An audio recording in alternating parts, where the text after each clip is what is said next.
Sa iba pang balita, bar owners naman sa BGC sa Taguig City may ikipagtulungan sa pambansang pulisya sa pagsasagawa ng surveillance sa loob ng kanilang mga establishmento, partikular na sa mga transaksyon ng illegal na droga. Ang detalye alamin natin mula sa aming kasama si Waywaya Macalma live via phone patch.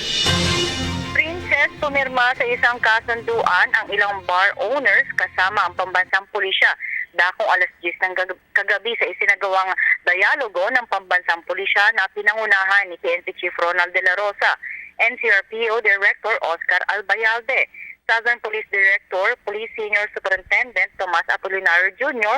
at kasama rin sa dialogo si Taguig Mayor Lani Cayetano, IDEA at mga bar owners ng BGC. Layunin ng kasunduan ay para sa buong kooperasyon ng bawat establishmento sa BGC sa Taguig, lalo kung ito ay patungkol sa mga transaksyon ng iligal na droga na kadalasan nangyayari sa loob ng mga bars.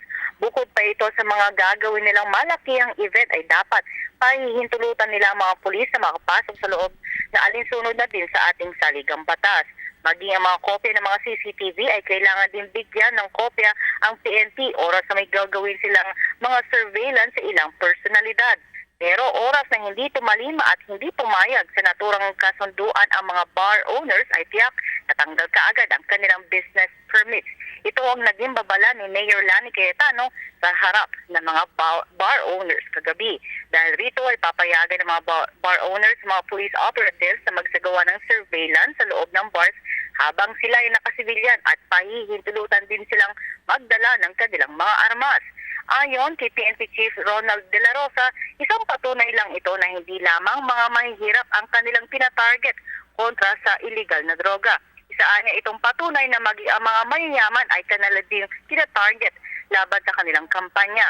Dagdag naman ni NCRPO Director Albayalde na wala silang namo-monitor sa ngayon na may mga malalaking transaksyon na nagaganap na illegal na droga sa mga bar sa National Capital Region.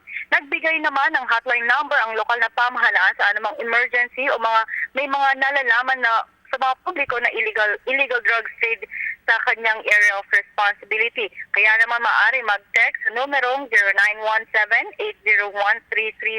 0917-801-3358 o di kaya sa 0998-967-4498. Ito naman ay sa PNP NCRPO. At para sa PTV News, ako si Waywaya Macalma. Maraming salamat sa iyo, Waywaya Macalma.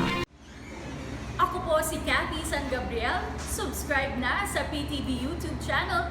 I-click lang po ang subscribe button.